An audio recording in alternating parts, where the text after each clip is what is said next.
So may napapansin po kasi talaga ako. Well, ako wala naman akong pakialam sa kapwa ko vlogger, pero may napapansin lang po talaga ako dito sa isang vlogger po na to, na actually isa siya sa mga pasimuno ng Kalye Survey. Pero mga kababayan, lately nakikita ko na po talaga yung yung pagkakaiba po ng content niya ngayon. So ngayon nakikita ko ako na talaga na yung Kalye Survey po niya lang yung Kalye Survey niya po talaga ipeke. So ang point ko lang dito mga kababayan, huwag po kayo maniwala sa Kalye Survey. Lalo na kung manggagaling po ito kay Vincent Tabige. Hindi nga. Teka lang actually ayoko na ma-content sana to, no? Pero sige, puntahan natin yung channel ni Vincent Tabige. Kasi kasama ko to nung campaign period Kasama kami nito At ngayon nakikita ko lang po talaga no talagang lang talaga, manggagamit lang talaga tong tao na to, no. So Vincent Tabige, puntahan natin. Okay. So meron siyang hamon sa akin sumama daw ako sa Sumama daw po ako sa Kalye Survey niya para mapatunayan ko daw po na peke. Well, una mga kababayan, no. Alam niyo kung bakit ko nasabing peke yung Kalye Survey niya? Gumawa siya ng Kalye Survey. Nagpa-Kalye Survey po siya doon po sa Maynila at number 1 po si Mara. Kilala niyo ba si Mara? Well, with due respect kay Mara, no, kay Mara Tumundong ba 'yon? Tatakbo po kasing mayor 'yon. At nagulat talaga ako na number 1 po sa mga Kalye Survey niya si Mara. So ngayon, ako naniniwala kung peke po 'yon. So paano pa kaya yung iba pang Kalye Survey niya? So pakita ko sa inyo itong channel niya, no. Ako wala naman akong pakialam kung anong content mo, no, pero sa akin lang kasi yung Kalye Survey mo, lumalabas talaga na nagbi-mislead ka ng tao. Na yung Kalye Survey mo is polarized, edited. Hindi na tutulad ng dati. Hindi na itutulad ng dati kasi dati mga kababayan, kapag nagpapa-Kalye Survey po ito, naka-live. Naka-live po yung Kalye Survey niya dati. Kasi may nagtanong sa akin so kung sinasabi mong peke pala yung Kalye Survey ni Tabige, so ibig sabihin pala peke rin yung Kalye Survey nila noong 2022 election. Well, yung Kalye Survey po nila noong 2022 election, naka-live po yun. Pero itong Kalye Survey niya ngayon, hindi na po ito live, edited na po ito. Alam niyo kung ano yung pinaka-bullshit kasi dito sa pinagagawa ni Tabige? Hindi, actually, medyo alarming kasi para sa akin to Kasi misleading to masyado So meron siyang dito Kalye Survey. Meron siyang Kalye Survey dito, Kalye Survey yung kay Mara. Mara. Binura niya na ata Ba't mo binura? Doon ko siya sinita Kalye Survey Manila. Ito. Isko at Lacuna kabado na 3 days ago. Yan, ito yung video na yan. So si Mara ano to? Nakalimutan ko ng apelyido ni Mara. So ngayon mga kababayan, alam naman po natin na hindi na po natin kailangan mag-isip kung sino yung nangunguna sa pagka-mayor po ng Maynila. Si lang yan, Lacuna or Isko.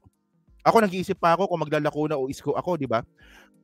So ngayon mga kababayan, kung gusto magpa-Kalye Survey ni Vincent Tabige, so trip niya yon. Pero ang point natin dito, saan ka nakakita na Tamundong, no? Tamundong, okay. Oy, Mara Tamundong, yung mga vlogger mo nagkakalat Hindi nga.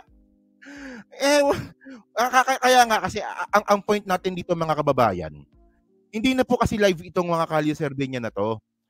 So kaya ako kina-question ko ngayon yung niya, yung credibility at saka ba to, edited na to tsaka polarized na to Kasi for example mga kababayan, kung ako gagawa ko ng Kalye Survey, pipiliin ko lang po kung ano pwede kong i-upload. O for example, nag-interview ako ng mga 100. Kunwari lang 100. Tapos kunwari yung 10 doon, Mara. So gagawin ko lang doon, hatiin ko lang yun para lahat puro Mara. Liberty, sabi ni Ma'am Liberty, siya ang inendorso ng PFP. Yang kay PBBM. Tingnan natin kung totoo yung sinasabi mo Kasi ang alam ko talaga, teka lang hanapin natin na PFP, Mara Tumundong ba? PFP. Ano ba apelyido nun? Mara Tumundong? Kasi ang alam ko talaga mga kababayan, si Honey Lacuna po ay nasa Lakas CMD na po. Tapos, yung Lakas CMD po naka-merger siya ngayon sa PFP. So, technically, ang lumalabas, si Hani Lacuna po yung mukhang i-endorse po ng partido po ni PBBM, PFP, Mara.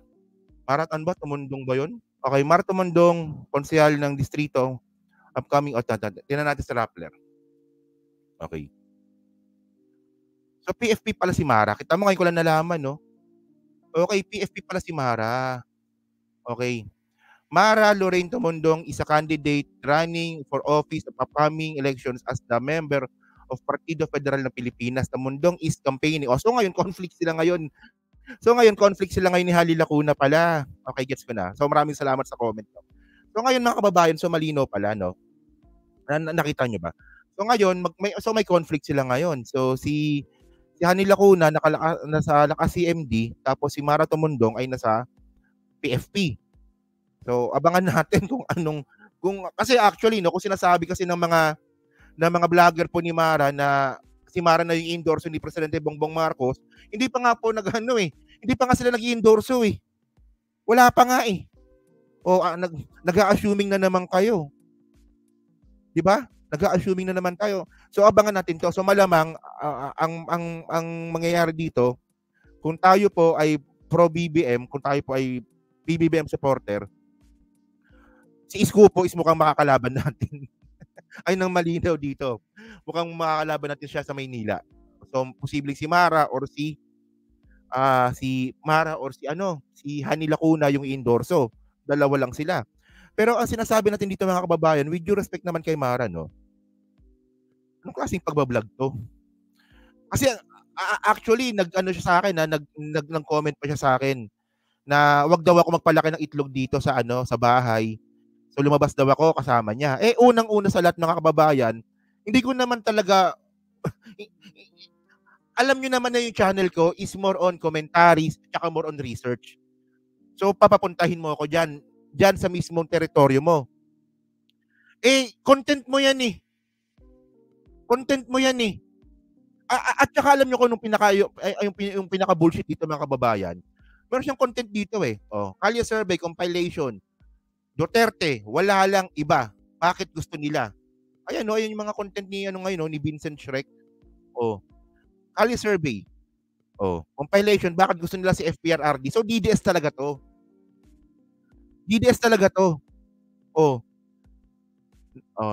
Nagkainitan, Kalye survey, EDSA TAF, maka Marcos, maka Duterte, no? So, ko lang, kasi ako pa yung hinamon niya eh. 'Di ba? Sabi niya hindi daw peke yung hindi daw peke yung Kalye survey niya. Hindi patunayan mong hindi peke. Kasi una mga kababayan, nagpakita tayo ng evidence dito na yung mga content niya po edited, polarized. Hindi ito real time. 'Di ba? Ibang-iba ito sa content mo dati. 'Di ba? Kilala niyo ba kung sino yung mga nagko-content dati ng Kalye survey, 'di ba? Si Koy, si Esme, si Tabige. 'Di ba? Sino pa ba? Marami yan eh, marami nagka-Kalye survey eh. Pero yung Kalye survey nila dati mga kababayan, naka-live. Si JDB nag-ano rin. Si JDB nagka-Kalye survey din 'yon. And then actually mga kababayan, may mga nakita pa ako diyan kasi dati talaga malakas talaga si PBBM eh. 'Di ba? Malakas talaga si PBBM dati sa Kalye survey. So may mga lugar talaga na hindi malakas si Marcos. O si Alvin TV pala, si Alvin TV na ngayon nakidiwata na, no? Hindi, in reality mga kababayan, meron po talaga mga lugar na talo po talaga si PBBM sa Kalye survey. So syempre, pag pinakita nila na talo si PBBM sa Kalye survey, walang manonood sa kanila. So ang gagawin nila, dadayain nila yung Kalye survey nila. Actually, yung kasama nyo nagsabi sa akin yan, yung kasama nyo mismo nagsabi sa akin ito, na syempre, gagawin nila may plus 10 na kaagad si PBBM. And then syempre, the rest, susunod na lang yung iba dyan. Kasi may plus 10 na. Hindi po lahat po ng Kalye survey po panalo si PBBM, yung iba po doon dinaya for the content. Hindi nga, ako kilala nyo naman ako, pro BBM talaga tayo dito. Pro admin talaga tayo dito. Pero naniniwala ako na may mga lugar po talaga na mahina po talaga si Presidente Bongbong Marcos. At nakakagulat doon, lahat na lang ng pinuntahan nila, puro pro Marcos. Yun naman pala, may nagsabi sa akin, Iba sabi ko kung sinong sabi sa'kin, papaalam muna ako. Papaalam muna ako kung sino. Kasama niyo dati, eh, na para mas malaki para mas maraming manood sa inyo, bago kayo magsimula ng live, may plus 10 na kaagad si PBBM.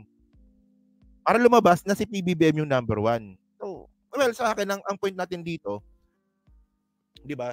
Hindi po scientific 'yan, especially kung ito po ay edited tapos na cherry pick na. Na-gets niyo yung point, mga kababayan? Kitang-kita naman sa channel, eh. 'Di ba? Ang punto dito, tandaan niyo, malakas pa rin yung channel ni Nita Biggie, 'di ba? 9,000, 26,000. So, ang tanong dito, binayaran mo ba 'to, yung mga ano mo, yung mga hindi, sorry. Ayoko mapunta tayo do'n, 'no? Pero ang point dito, ang point natin diyan, yung mga ini-interview po ng Kalye Survey, tandaan niyo is nakakapag-ambag po kayo sa kita po ng vlogger. Gano'n lang 'yon. So, ewan ko lang kung kahit papaano nabigyan ba kayo ng ambon, 'di ba? So, tingnan natin. Tsaka ang BS, eh. Ang BS talaga nito, eh. Sige, okay na 'yan. Dadaanan ko lang 'yan. Well, alam niyo nakakatawa kasi, 'no, sasagot pa talaga, eh. Na sumama ka nga sa Kalye Survey namin, 'wag daw ako magpalaki ng itlogs dito sa kinakalagyan ko. Well, mga kababayan, siguro nakita niyo naman lumalabas din naman ako, hindi lang palagi. O, 'di ba? Oh, nakairoon ng balita sa Maisog Rally, natuloy ba? Wala na. Laglag na, sige, pag-usapan na nga natin 'to, no. Si Tabigue dating Duterte 'yan. Sumama lang kay PBBM nung kampanya. Totoo naman, eh. Totoo naman, kasama namin dati 'yan, eh. Kasama namin dati 'yan. Siyempre ngayon nung dati malakas yung Presidente Bongbong Marcos, yung kampanya, kasama talaga 'yan do'n. Oh.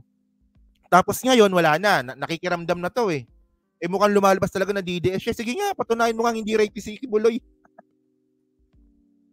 Ngayon pa siya hindi, totoo 'yan. Ngayon pa siyang lumipat kung kailan pa lubog na yung mga Duterte, 'no? So, ewan ko ba, 'no? Kaya yan, hindi naman yan yung topic natin, nadaanan ko lang.